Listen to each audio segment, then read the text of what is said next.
I want to miss some stuff because probably once they bring it back in the newer season. Hello, I'm the Nostalgia. Hey, Yeah, Crick. remember it so you don't have to. Back in January, the trailer for a film was released that everybody proclaimed couldn't be real. Must be made up. Nobody's this high. It's an animated foreign version of Pinocchio. It's called A True Story, I think based on the fact that it's true this is a story. And yes, has Pauly Shore as the little wooden boy. Father, tell me, when can I leave to be on my own? Everybody swore Oh it my, had to be oh, but sure enough, it came out. oh my god. It is everything you wanted. Bonjour, what is, bonjour, what are you high? What kind of voice is that for an adult man? Already being ranked with Plan 9, The Room, and Birdemic. Pinocchio, A True Story is one of the most entertainingly and hilariously bad movies in some time. In a market where studios now specialize in banking on this, it becomes trickier and trickier to stand out. But man, this one sure does. With awkward animation, a ludicrous story that if you took out the wooden puppet would have no connection to the original, and of course, spectacular voice miscasting. This has already been deemed by many as a cult classic. Little is known about its development and whether or not this bizarre miscasting was intentionally bad or not. But watching it over? Nah, it has to be. Don't get me wrong, I'd be laughing even harder if this was meant to be taken seriously, but... I'm sorry, I have to talk to my father first. His name is Geppetto. No, it has to be intentional. For an actor whose career has often been called artistic mass genocide, he brings to life what would be a forgettable tablet movie to play for your kids and transforms it into a cinematic catastrophe. I had such a good time laughing my ass off at this, and I can't wait to share it with you. So let's not waste any time. We got the whole world to see. This is Pinocchio, A True Story. So who financed this true story anyway? Oh, okay, now True Story is starting to make a little bit more sense. The part where Putin placed the muscle-bound blue fairy was a pretty good tip-off. I get the feeling there was a Ukrainian casting director for this movie.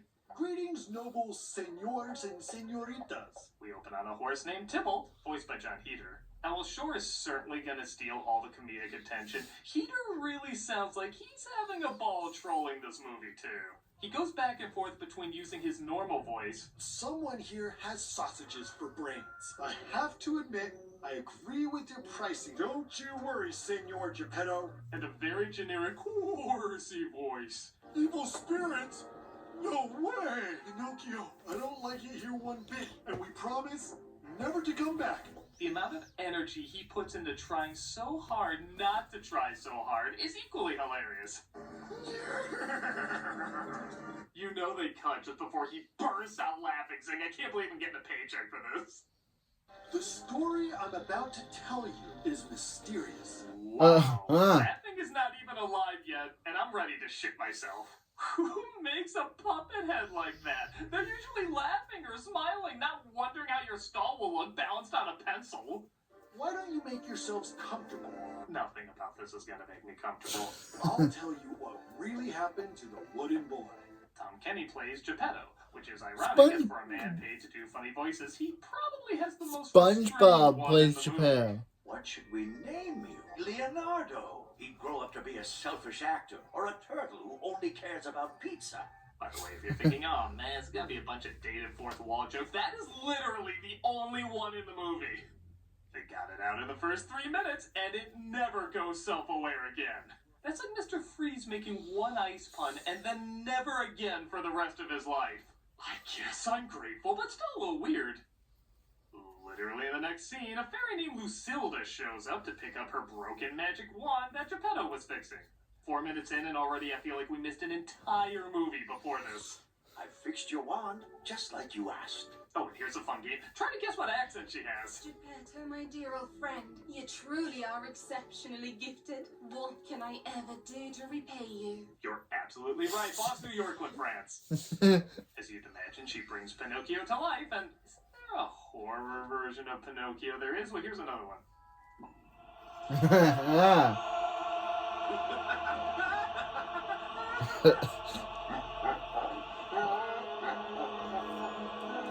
This really calls for a worm-tongued tear, like, oh god, what have we unleashed? This should be rated PG-13. So in the Shore's literal first words are so tonally Or off, PG-21. it works its way to masterpiece. Alive! I'm a boy and I'm alive! Don't make me reconsider this man's comedic potential. I have not the power, Spirit! I have not the power! As the credits roll, Pinocchio rides his horse Tybalt. And is bursting with energy. That almost looks dirty, but then again, everything with Pauly Shore almost looks dirty. Clearly, a puppet coming to life has no story possibilities, so let's introduce our first subplot. Detective Constable, you don't think it's suspicious that there's no one suspicious in your home? Yeah, even their side story has trouble getting going. As this detective is suspicious, Geppetto isn't suspicious, so he inspects their place but gets distracted and vanishes. Did you hear that? Follow me. The funny thing is, there actually is a subplot later about a circus robbing people. He could have said he was there for that, but no, he just says complete gibberish and disappears. I guess what I'm saying is, don't blame Shore entirely for how embarrassing this is. It was a group effort. Hello, Senora. We're looking for a fairy named Lucilda. Is that you? With that said, Shore's beautifully tone-deaf obnoxiousness is the stuff of legend. Every line sounds like he's drunkenly trying to climb into the sound booth. Come on, Tybalt. Let's see what it was. It's like one day he said, "Let me do I'd an rather- impression of Stone Snagglepuss," and it lasted. I think I'd be rather watching Pokemon than watching Got the whole world to see. Father, tell me, when can I leave to be on my own? It's the Leaning Tower of Police Stop.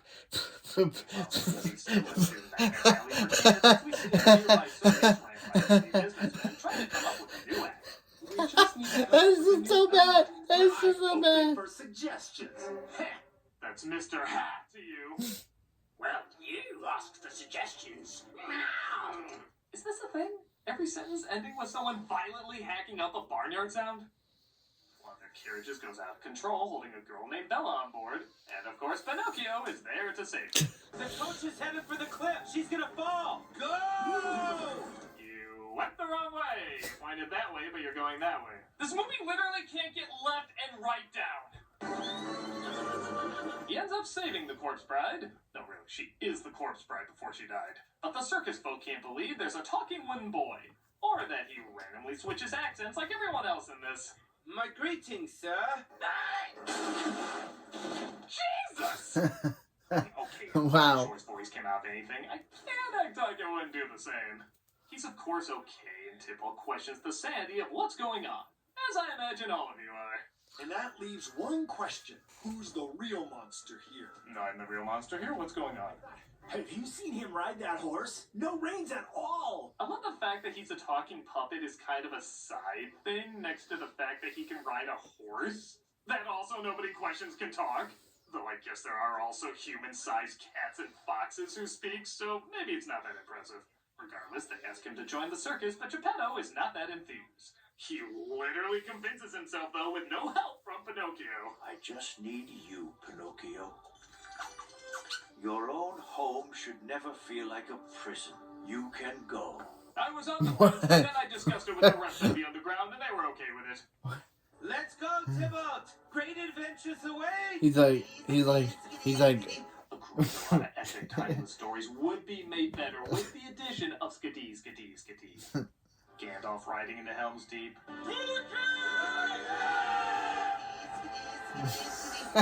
Gettysburg's bayonet charge. That's good. And of course, the battlefield run in 1917. Possibly make it that What has cinema been missing without Skadee, Skadee, Skadee? He ends up joining the circus and wows the people with his incredible talent of reusing the same animation. I promise we'll go back to my father as soon as we see the world. There was no script in this. The Russians just said animation with their mouths moving and said, say whatever you want. Why don't you just say the horse is going to be his father? What? You want me to be your father? How's that even come up? Bella performs as well with a song sequence that looks and sounds like another musical. To be fair, I do buy this is more of a true story than The Greatest Showman. And sparks seem to fly between the two. Your song was so beautiful, Bella. And you were so brave. To be in a movie with me... Any of this is phenomenally brave. Tybalt tries to give him advice about how to court her. Oh, what, is your angelic voice not enough? I'm not going to spend my life waiting for you to make up your mind. Is the clown just watching them the whole time? Oh, now I mean just now. I mean the whole time. Every time he's on screen, he has the possessed look of death. If you told me this was an It prequel called Pennywise: A True Story, I'd probably follow it more. Who's there? It's just me. What if Pauly Shore is just a troll on the idea of entertainment? Like, the whole idea. Like, people are saying I'm gonna tell stories and take people places, and Shore's like, ha! I'm gonna do the exact opposite of that! Just remind people they haven't gone anywhere, they're just in a room with a jerk! You know, I wouldn't pay to see him, but I pay to see people who pay to see him. Bella suspects the circus owner is up to something and tries to convince Pinocchio to leave before they do something bad to him. Get out, leave! I don't even like you! Oh, I have to act like I have emotions for Pauly Shore!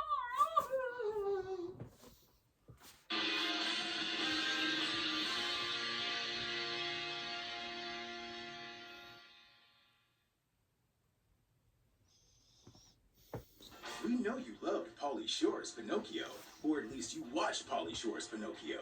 So, we've opened up a studio hoping to capitalize on this confusing but apparently profitable fad. It's Dubster Fire Studios. We take familiar public domain cartoons and ruin them by miscasting people who were kind of a thing in the 90s. Like Kel Mitchell as Daffy Duck. Whoa! I'm like a duck, man! Not to be confused with Duckman, which was another 90s thing. Yeah. Just stick to the script, Mr. Mitchell. Oh, man, that's why people watch these. Oh, okay. So, Mr. Fudd, what's with all the hostility, man? Is it because I'm black? I know that worked on Good Burger, but I don't think that would work today. Mr. Fudd, perhaps we could put our differences aside, man, and find solidarity with the Lord. What? This isn't a religious cartoon, Mr. Mitchell. But he has a collar. I just assumed he was a pastor like me. Daffy's not a pastor, and neither are you. Actually, he is. Ducks can't be ordained. No, Kel Mitchell. Kel Mitchell is a licensed pastor. Welcome to the good word, home of Jesus. Can I get an amen? Kel Mitchell became an actual licensed pastor. As Minnie Mouse. Okay, so we're gonna surprise Mickey with some cookies like his mother used to make. Yeah, this is why no one looks forward to Minnie Mouse cartoon. Your voice needs to match the lip movements. A little bit. Whatever, next scene, I guess. Wow, I wanted to make some cookies like your mother used to make, and now they're all burnt up. My mother used to burn them all the time. Fuck you, you fucking rat bastard! You wanna fucking make me feel better? Support me at the Free the Nipple protest I was at today. Minnie doesn't swear. Minnie doesn't have any fucking breasts either, man. What the fucking kind of cartoon is this? Fuck this noise, I quit. Ah, shit. Now we need a replacement. And that's the last time I'm ever making brownies or Coke or whatever I just made. Listen up. And no 90s callback is complete without Jeff Goldblum. Jeff Popeye. Now, Blue. Perhaps we should have Mike Yep, over of a woman course, named after a of course, healthy Rob Mediterranean Walker fat, can do a extra good virgin Jeff Goldblum impression. Mediterranean fat. Ah. Wow. Oh, you have done it now, sir. The spinach with all of its folic acid and essential vitamins and minerals, it's in my system. You can see it in here with the music that come back. Not that is Sandy Theory. Yes. None of those match with lip movements. But that's Popeye anyway. Dubster Fire Studios. We specialize in... Huh?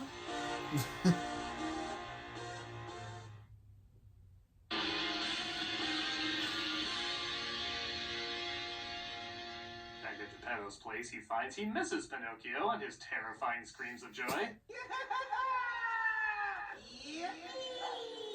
If a haunted house could drink absinthe, those are the sounds it would make. And he decides to go searching for him. It's time for me to stop sitting around and go find my boy. I'll go where all circuses go. The sea. I pray there aren't any whales there. Oh, wait, that's the silly fairy tale version. In the true story, the talking horse tells Pauly Shore Puppet he should listen to the clown who knows where a fairy is. She has very powerful magic. I'm sure she could turn you into a real boy. Well, I'll be eating you in the morning. Just lay some barbecue sauce by your bed. At least least we can say when Shore is nominated for an Oscar, we got the clip to show. The real clown here is you, Pinocchio. Whatever. I'll just go by myself.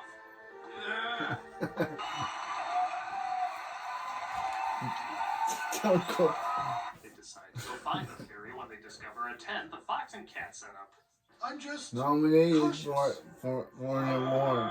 Pauly Shore, Pinocchio. Did you like my I want to jerking a go on dolphin my sound effect? own. They pretend to be Lucilda to rob him of his money. Whoa, that ain't looking like something Dang, else. I'll leave on my Oh, Cartman. Running the castle. Is that a good That's one's really clawing good hook and ghost. They make it to the mountain where Lucilda is said to be. Oh, When her Cartman. parent tries to scare them away, Pinocchio has to teach Tybalt to teach him. Yeah, don't worry, that didn't make any sense. As my father, you should say, don't give up, son. Never turn back. Yeah. When they told Shore he had to instruct a horse to act like his father, he said, oh, okay, this is actually more down to earth than my usual stuff. They make it past the parents' tricks and finally approach Lucilda, who sadly says she can't help it. I'm afraid there is nothing I can do to help. Miracles are priceless. I'd argue curse is more the word when referring to your work. Well, it was nice meeting you.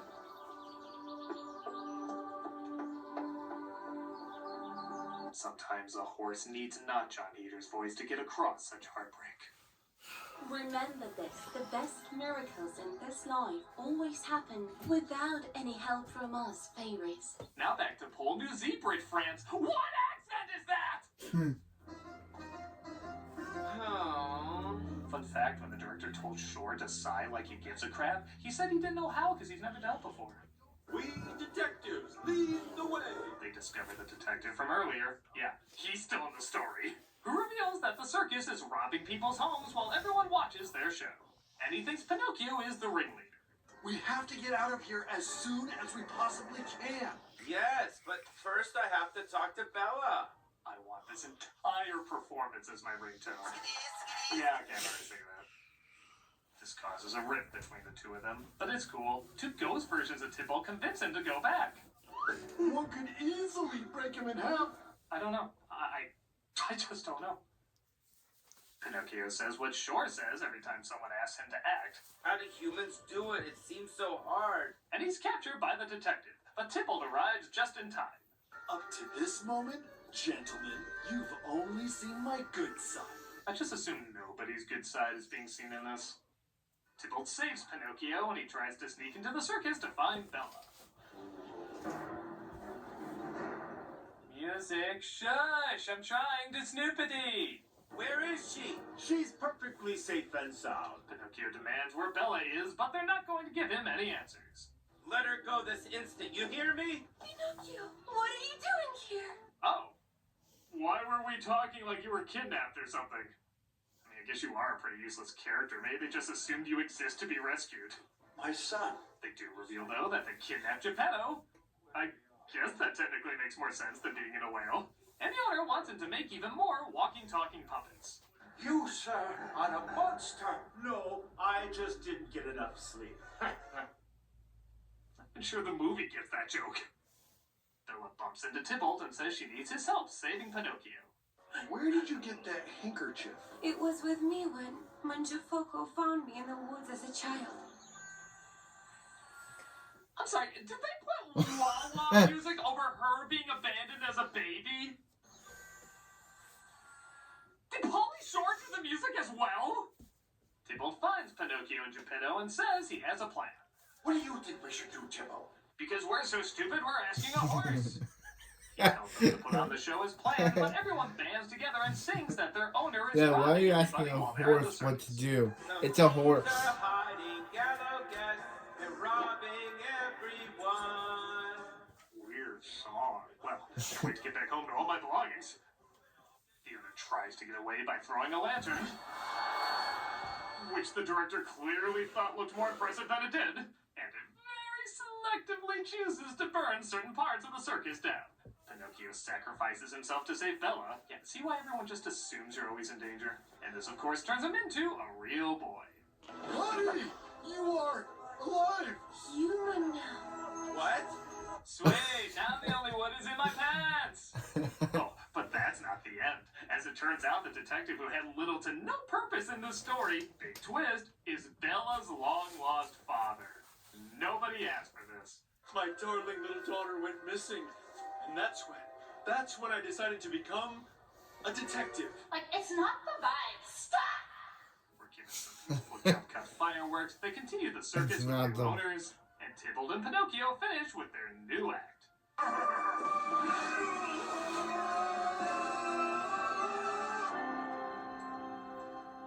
And that was one of the craziest goddamn things you'll ever see in your life. It goes without saying, this movie is bad. But I'm convinced the people dubbing it knew that and decided to have fun with it. In some ways, it reminds me of Ghost Stories, the anime nobody thought was being watched, so they made up their own lines just to troll with the few people who did. Well, that blew up over time, and in a strange way, I hope something like this blows up over time. Not the film itself, that looks like it already has a following. I'm talking about this idea of miscasting foreign films. I really wasn't joking with that sketch in the middle. I really do want to see a genre of movies where the dialogue is kept the same, they attach a cheap celebrity that totally doesn't match, and they just have a ball. I'm truly hoping this isn't the last we've seen of this idea, because good God, it did what I thought was impossible. It made Pauly Shore hilarious. I have no doubt he is in on the joke, as is John Heder, and probably everyone else involved. Yeah, on the American side, anyway. This movie shows sometimes you just need the right person for the right part, or even the wrong person for the wrong part, in order to make something hilariously memorable. I love the shit out of this abomination, and I hope to see a lot more abominations like it in the future. Skidee, skidee, skidee. I'm a nostalgia critic. I remembered, so you don't have to.